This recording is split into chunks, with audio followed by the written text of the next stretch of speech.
survive now when I can your heart. जय हिंद बच्चों, आज मैं एक ऐसे व्यक्तित्व को आपके सामने लेकर के आया हूं जिसका नाम है परम आदरणीय मिथिलेश शास्त्री जी, जो बाणभट्ट पुरस्कार से सम्मानित हैं, स्थाणुदत्त पुरस्कार से सम्मानित हैं और शिक्षक के रूप में राज्य पुरस्कार से सम्मानित हैं। तो ऐसे व्यक्तित्व का व्याख्यान आज मैं आपके सामने लेकर के आया हूं। तो देखिए, मिथिलेश शास्त्री जी का ये वाच्य परिवर्तन के ऊपर व्याख्यान, आपको बड़ा फायदा मिलेगा देख करके। यदि वीडियो आपको अच्छी लगे तो चैनल को सब्सक्राइब करना, वीडियो को लाइक करना और कमेंट करके बताना कि ये वीडियो आपको कितनी अच्छी लगी। आपकी द्वादश कक्षा की प्रिय छात्रों, आपका संस्कृत की कक्षा में हार्दिक अभिनंदन एवं स्वागत है। आज हमारा पाठ्य विषय रहेगा वाच्य परिवर्तनम। वाच्य परिवर्तनम, इसे समझने के लिए वाच्य क्या है उसके भेद को जानना होगा। भेद 3 है। देखिए,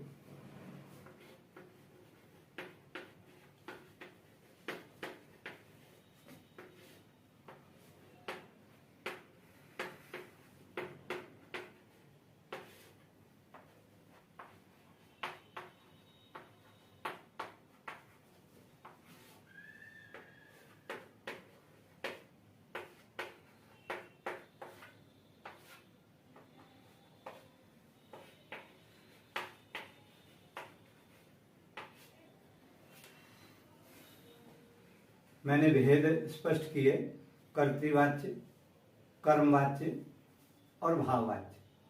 जहाँ कर्ता की शक्ति है वह कर्तृवाच्य है और जहाँ कर्म की शक्ति है वो कर्मवाच्य है और जहाँ भाव की शक्ति है वो भाववाच्य है। अब कर्तृवाच्य को कैसे समझ पाएंगे? मैंने एक अंकों में सूत्र को लिखा 121। 121 का तात्पर्य है 1 का मतलब प्रथमा, 2 का मतलब द्वितीया और प्रथमा के अनुसार ही क्रिया। अब प्रथमा विभक्ति जो है पुरुषों में बढ़ जाती है। प्रथमा विभक्ति पुरुषों में बढ़ जाती है और पुरुष है 3: प्रथम पुरुष, मध्यम पुरुष, उत्तम पुरुष। प्रिय छात्रों, यदि हम मैं शब्द को जानेंगे तो ये उत्तम पुरुष है, इसके 3 वचन हो जाएंगे। मैं, हम दो, हम सब, अर्थात उत्तम पुरुष 3 भागों में बट गया, एक वचन, द्विवचन और बहुवचन में। जिसने मैं शब्द को जान लिया उसने उत्तम पुरुष को समझ लिया। उसके पश्चात तुम के भी 3 वचन हो जाएंगे, तुम दो, तुम सब, ये मध्यम पुरुष हो गया। हमने 2 ही शब्द स्मरण रखने हैं, मैं और तुम। मैं उत्तम, तू मध्यम। यदि हमने ये समझ लिया तो दुनिया में जितने भी संज्ञा सर्वनाम शब्द हैं उन सब की गिनती प्रथम पुरुष में होगी। अब मैंने आपको बताया था कि जो पुरुष है वो 3 है और तीनों पुरुषों में ही प्रथमा विभक्ति है। मैं आपको ये समझा देना चाहता हूं कि जो संज्ञा शब्द है, जैसे राम पुल्लिंग, रमा स्त्रीलिंग, पत्र नपुंसकलिंग, ये तीनों लिंगों में हमारे संज्ञा शब्द हो गए। इनके लिए हमें सर्वनाम की जरूरत पड़ती है। सर्वनाम में सर्वप्रथम वह के अर्थ को लेते हुए तद शब्द को लेते हैं और तद शब्द तीनों लिंगों में ही चलेगा। जब राम की बात होगी तो तद पुल्लिंग स तौ ते, राम है रामौ रामा, राम है रामौ रामा प्रथमा संज्ञा शब्द की, स तौ ते तद शब्द की प्रथमा। अब इसी प्रकार जहां रमा रमे रमा लिया था उनके लिए स्त्रीलिंग शब्द में जाएंगे, वहां सा ते ता, सा ते ता रहेगा और जहां पत्रम पत्रे पत्राणी रहेगा वहां पर सर्वनाम शब्द तत्ते तानी रहेगा। ये मैंने प्रथम पुरुष के, आप जिन्हें मॉनिटर बोलते हो वे मॉनिटर दे दिए। जो बच्चे इनको समझ जाएंगे कि पुल्लिंग शब्द इस प्रकार से, स्त्रीलिंग इस प्रकार से, नपुंसकलिंग इस प्रकार से संज्ञा शब्द है और उनके लिए प्रयुक्त होने वाले तद शब्द, मैं थोड़ा सा आपको यह भी बता देना चाहता हूं कि यदि हमने तद से पहले ए लगा दिया तो एतद बन जाएगा, हमें कोई कठिनाई नहीं होगी। ए सह एतौ एते हो जाएंगे। जहां सह तौ ते पढ़ा था वहीं हमने ए सह एतौ एते पढ़ लिया। यहां सह का परिवर्तन हो जाता है। इस नियम को भी मैं बता देना चाहता हूं, कहीं भी किसी भी शब्द में यदि हम ए आ व्यंजन जमा इसी सह का प्रयोग करेंगे, व्यंजन सारे आ गए, स्वरों में दो आ गए, अन्य स्वर रह गए। अन्य स्वर आप इन दो को छोड़ करके अन्य स्वर जमा सह लिखना पड़ेगा। इसीलिए हमने ए के बाद ऐसा कहना पड़ा, और जैसे करोसी कहना पड़ा, जैसे श्रृणोसी कहना पड़ा। तो अब आप समझ पाए कि ए की मात्रा के बाद सह बदल गया, ओ की मात्रा के बाद सह बदल गया। यदि हमने लिखना है लतासु, यदि हमने लिखना है बलवत्सु, तो देखिए दंत सकार है। आइए हम आगे बढ़ते हैं। हमने प्रथम पुरुष को समझा, संज्ञा को समझा, सर्वनाम को समझा। उसके साथ साथ आप मध्यम पुरुष को जानिए। जहां हिंदी है तू, तुम दो, तुम सब, तो हमने युष्मद शब्द का प्रयोग किया। उसकी प्रथमा विभक्ति स्मरण की, त्वम युवाम यूयम। अगर हमने मैं उत्तम पुरुष को लिया तो इसमें अस्मद शब्द का प्रयोग किया, वहां पढ़ा हमने अहम आवाम वय। अब मैं आपको एक बात बता देना चाहता हूं, वाच्य परिवर्तन के लिए हमें तीन विभक्तियों का स्मरण होना बहुत ही आवश्यक है। जैसे हमने कहा रामः, रामौ, रामः, रामम, रामौ, रामान, रामेण, रामाभ्याम, रामन। ये तीन विभक्तियां यदि हमें स्मरण होंगी तो हम वाच्य परिवर्तन कर पाएंगे। यदि हमें शब्दों की प्रथमा द्वितीय तृतीया विभक्ति याद नहीं होंगी तो हम वाच्य परिवर्तन नहीं कर पाएंगे।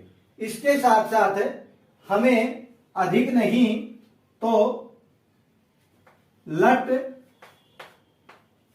लंग और लिट, तीन लकारों के रूप भी स्मरण होना अनिवार्य है। अब मैं आपको बता देना चाहता हूं कि पठ को मान लो, पठती, पठता, पठंती प्रथम पुरुष रहा लट में, पठसी, पठता, पठत मध्यम पुरुष रहा लट का, पठामी, पठावर, पठाम उत्तम पुरुष रहा।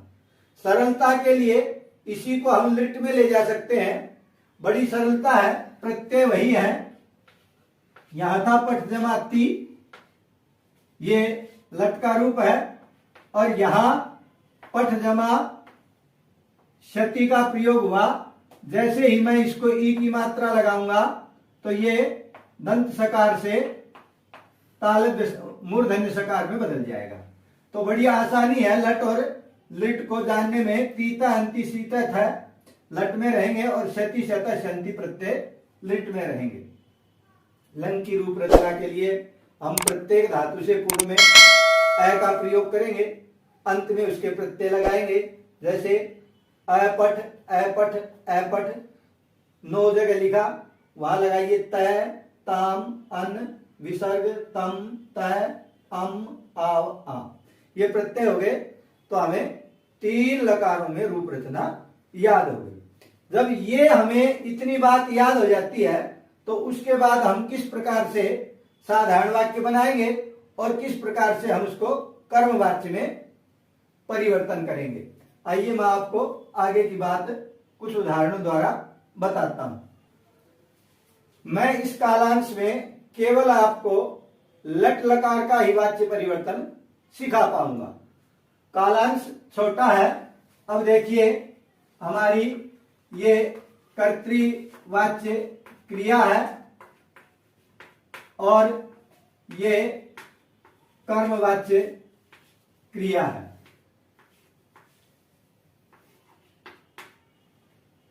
कर्तृवाच्य को अभी हम समझ पाए और कर्मवाच्य को समझने के लिए हम जैसे सेव धातु याद करते हैं वो आत्मनेपदी चिन्ह हमें याद करने पड़ते हैं। ते, एते, अंते, से, एथे, द्वे, ए, आवहे, आमहे।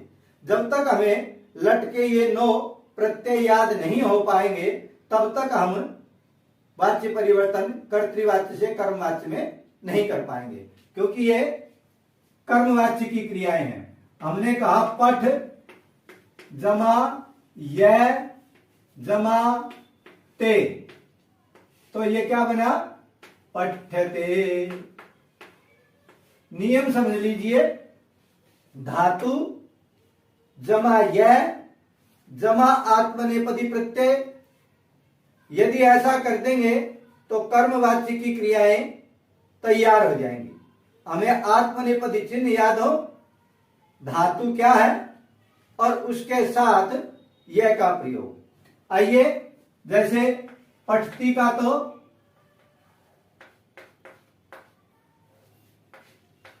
पठ्यते बना और चलती का चल्यते बना। अब यह है तिष्ठति। यहां कठिनाई क्या है? हमें जानना है कि धातु क्या है।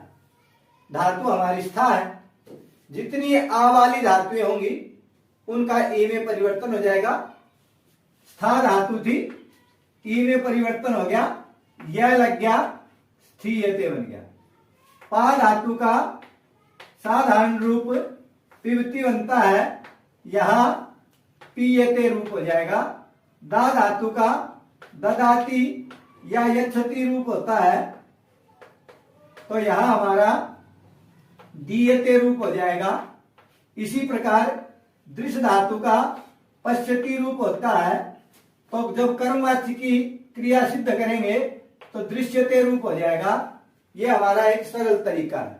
जब तक हमारे पास कर्मवाच्य की क्रियाएं तैयार नहीं होंगी तो हम उसका परिवर्तन नहीं कर पाएंगे।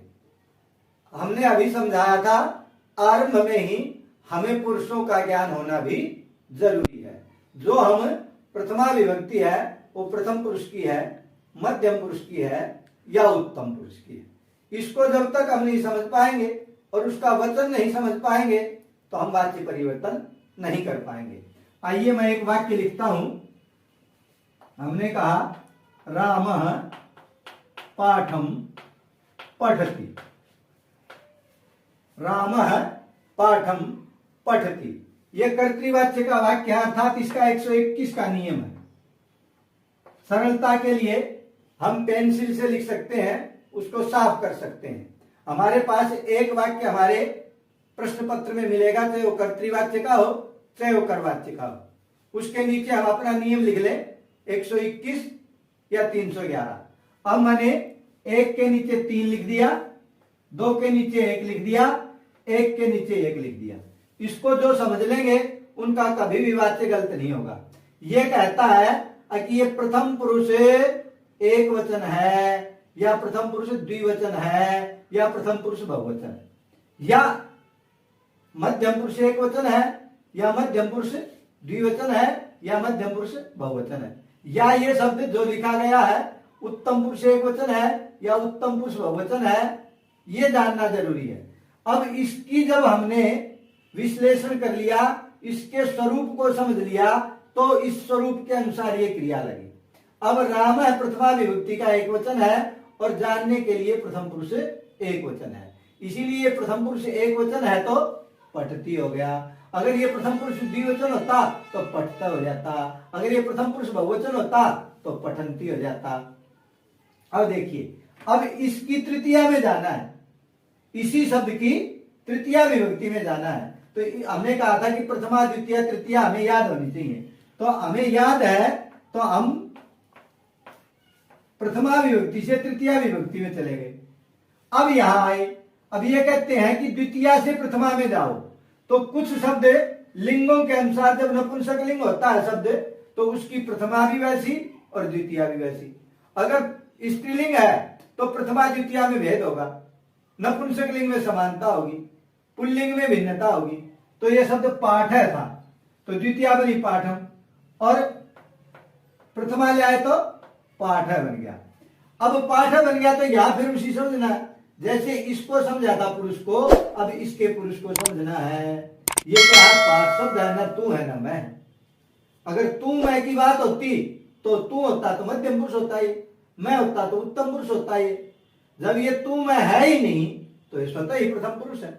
प्रथम पुरुष है और एक वचन है, तो प्रथम पुरुष एक वचन की कर्मवाची क्रिया पठ जमा यह और एक है तो ते, दो होता तो, अगर यहां पाठ होता तो पठ्ठे थे, अगर यहां पाठा होता तो पठ्यन्ते, ऐसा रूप बनता।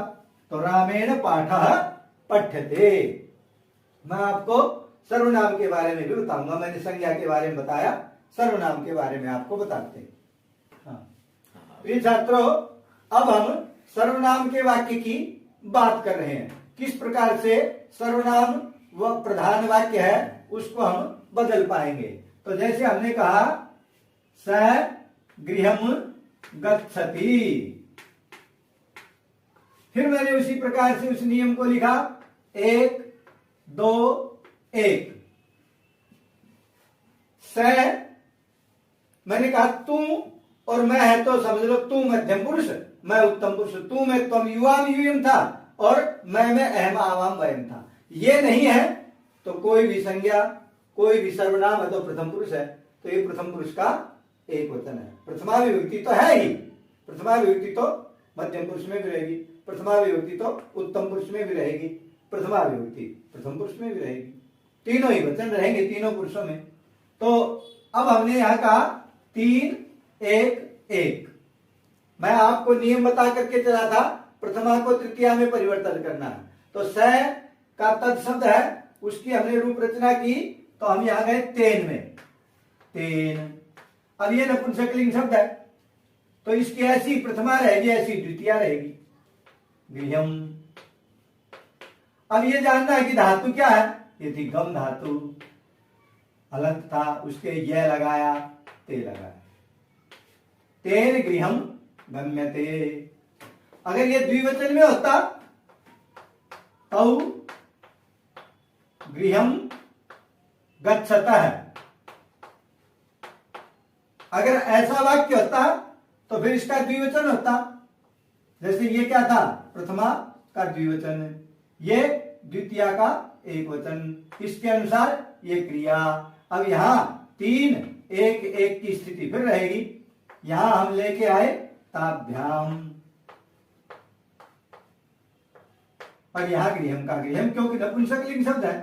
मैं आपको समझा पाऊंगा पुल्लिंग से भी, या पुल्लिंग शब्द का प्रयोग करेंगे, स्त्रीलिंग शब्द का प्रयोग करेंगे।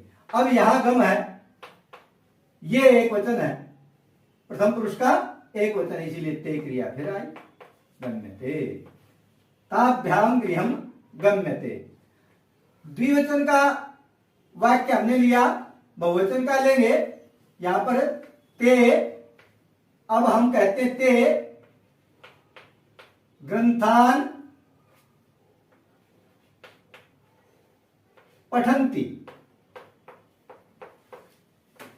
ते ग्रंथान पठन्ति, 1 2 1 ऐसा ही रखना है। अब ये प्रथम पुरुष का प्रथमा विभक्ति का बहुवचन है, तो यहां तृतीया विभक्ति आएगी और बहुवचन ही आएगा, ते का बहुवचन तई आएगा। और ये ग्रंथान है, ये पुल्लिंग शब्द था, जैसे रामान, बालकान, देवान, उसी प्रकार ये द्वितीया का बहुवचन, तो प्रथमा का बहुवचन आ जाएगा। ये प्रथमा का बहुवचन क्या आ जाएगा, ग्रंथः। अब ग्रंथा जब आ गया तो यहां पठ धातु है, धातु से लगाया गया है, यह अधिक हो गए, बहुवचन हो गया प्रथमा का, प्रथम पुरुष का बहुवचन, तो अंत्य आ गया। ग्रंथः पठ्यन्ते, तैः ग्रंथः पठ्यन्ते, उनके द्वारा ग्रंथ पढ़े जाते हैं। प्रिय छात्रों, मैंने 3 वाक्य प्रथम पुरुष के दिए। अब मैं प्रथम पुरुष और मध्यम पुरुष मिश्रित वाक्य दे रहा हूं, और आप समझिए, पहले मैं कर्तृवाच्य का वाक्य दूंगा आपको। हमने लिखा स त्वाम वदति, थोड़ा सा मैं कठिन दे रहा हूं। स त्वाम वदति, वह तेरे को बोल रहा है। तो यहां तो यही है, ये है। अब 3 में जाएंगे और 3 एक एक कैसे करेंगे। अब स का तेन, त्वाम का त्वम हो जाएगा। हमने युष्मत शब्द को पढ़ा, त्वम युवाम यूयम, त्वाम युवाम युष्मान, त्वया युवाभ्याम युष्माभि। तो प्रथमा में आगे त्वम। अब जितनी धातुएं वैसे शुरू होंगी उनका उ बन जाएगा, जितनी धातुएं यैसे शुरू होंगी उनका ई बन जाएगा। तो वह को हमने क्या किया, उ।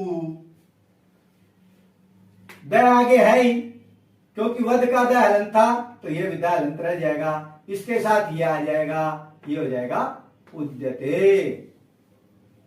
वो थोड़ा सा हमसे भूल हो गई है। देखिए, तुम यहां क्या है, मध्यम पुरुष है, तो मध्यम पुरुष की क्रिया लगेगी, क्योंकि एक का जोड़ एक के साथ में है, एक का जोड़ एक के साथ में, ये मध्यम पुरुष का एक वचन है, प्रथमा विभक्ति है, तो से का प्रयोग होगा। तेन त्वम उद्यसे, उसके द्वारा तुझे कहा जाता है। अब हमने ये लिखा स तत्र वसति, स तत्र वसति, ये अव्यय आ गया। अगर इस प्रकार का अव्यय आ जाता है तो ये भाववाच्य का वाक्य समझिए आप, क्योंकि यहां कर्म तो है नहीं, न वह है, न तू है, न मैं। तो फिर क्या रहेगी भाववाच्य के वाक्य में, सदा ये क्रिया प्रथम पुरुष एक वचन की रहेगी। जहां बीच में अव्यय हो या कर्म ना हो, केवल कर्ता और क्रिया का ही वाक्य हो, तो उसे भाववाच्य का वाक्य कहते हैं। 2 ही शब्द दिया हमने, एक और एक। इस एक का मतलब है सदैव ये क्रिया प्रथम पुरुष एक वचन की रहेगी, और यहां जो रहेगा वो क्या रहेगा, प्रथमा विभक्ति एक वचन। इसको जब बदलेंगे तो ये किस में चला जाएगा, 311 में। इसको भाववाच्य बोलते हैं। साधारण वाक्य, ये साधारण वाक्य, ये भाववाच्य, ये भाववाच्य नियम है। ये साधारण है, ये साधारण था, साधारण कर्तृवाच्य था, और ये कर्मवाच्य था। ये नियम हम ध्यान रखेंगे। तो अब हमने क्या किया, इस सह को तो तेन में किया, और ये वैसा का वैसा। और यहां जब अभी बताया था हमने आपको, जितनी वह वाली धातुएं होंगी उनको उ हो जाएगा।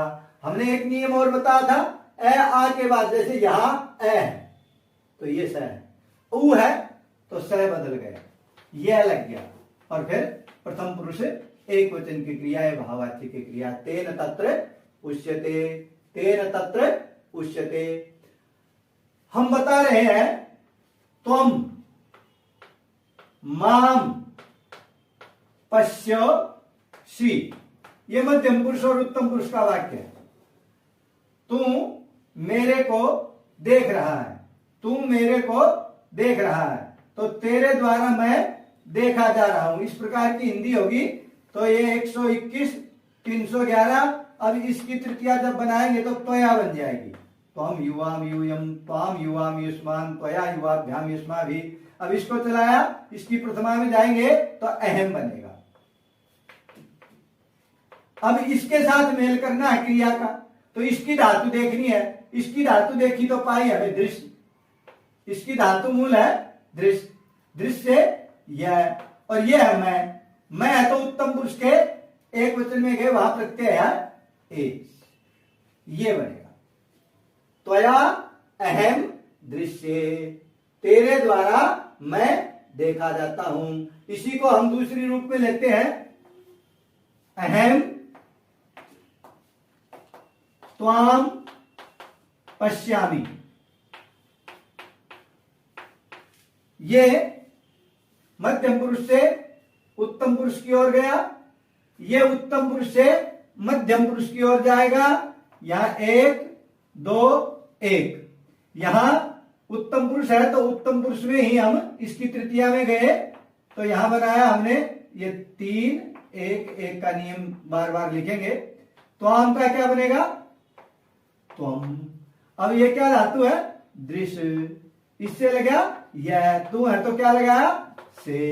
तो इनको देखते रहेंगे हम कि ये पुरुष क्या है, क्या वचन है, ये पुरुष क्या है, क्या वचन है, और इसके अनुसार तो यह क्रिया नहीं रहेगी, इस एक के अनुसार क्रिया रहेगी, यहां क्रिया इसके अनुसार रहेगी।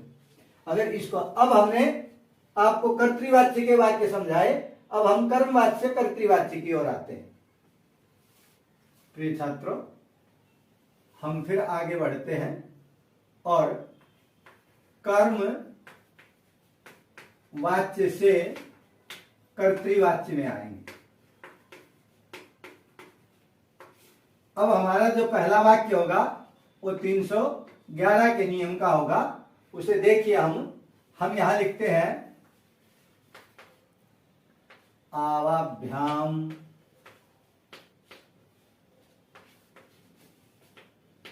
गृहम गम्यते। ये रहा 3, ये 1, ये 1। अब इसको 121 में लेकर के आना है। अब ये तृतीया विभक्ति का द्विवचन है, तो यहां प्रथमा विभक्ति का द्विवचन आएगा, तो ये बनेगा आवाम। ये नपुंसकलिंग है, तो इसकी प्रथमा द्वितीया समान होती है, तो ये गृहम का गृहम ही रहेगा। आवाम गृहम, आवाम है तो उत्तम पुरुष में गए, उत्तम पुरुष के द्विवचन में गए। अब इसकी धातु देखनी है, इसकी धातु थी गम, गम का विकार हो गया गच्छ। जब कर्मवाच्य की क्रियाएं चलाते हैं तो हमें इस बात का ध्यान रखना है कि मूल धातु से यह और ते एते अंत्य आत्मनेपदी चिन्ह। यदि हमने साधारण क्रिया कर्तृवाच्य की क्रिया बनानी है तो धातु का यदि विकार है तो विकार याद रखना, गम का विकार गच्छ, पा का विकार पिब, स्था का विकार तिष्ठ, दृष्ट का विकार पश्य, नी का विकार नए, गई का विकार गाय। यह हमें ध्यान रखना पड़ेगा, नहीं तो बात बन नहीं पाएगी।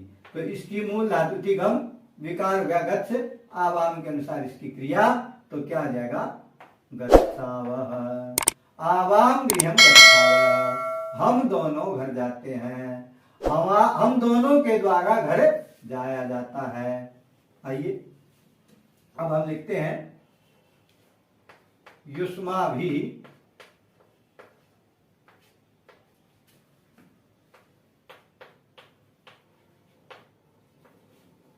यहां आगे ग्रंथा पठ्यन्ते। हमने कहा 3 1 1। अब इसको कहा जाना है 1 2 1 में। अब ये तृतीया विभक्ति बहुवचन है तो प्रथमा विभक्ति के बहुवचन में जाएंगे, तो यहां आ जाएगा वयम। अब ये प्रथमा विभक्ति का बहुवचन है तो द्वितीय विभक्ति के बहुवचन में चले जाएंगे, तो राम की तरह रूप चलाए, पुल्लिंग शब्द है ग्रंथान। ये अब एक का जोड़ एक के साथ, इसकी धातु है पठ, पठ। अब हम साधारण क्रिया में जाएंगे तो आमय का प्रयोग करेंगे, वयम ग्रंथान पठामः, हम ग्रंथों को पढ़ते हैं। अब कुछ वाक्य हम भाववाच्य के लेते हैं। प्रिय छात्रों, कर्तृवाच्य से कर्मवाच्य भाववाच्य कैसे बनता है? भाववाच्य वही वाक्य होता है जिसमें कर्म होता नहीं, और जिसमें कर्म नहीं होता उसमें कर्ता और क्रिया दो ही बातें होती हैं। भाववाच्य में हमेशा ही जो कर्मवाच्य की क्रिया है वही लगेगी, लेकिन प्रथम पुरुष एक वचन की ही लगेगी।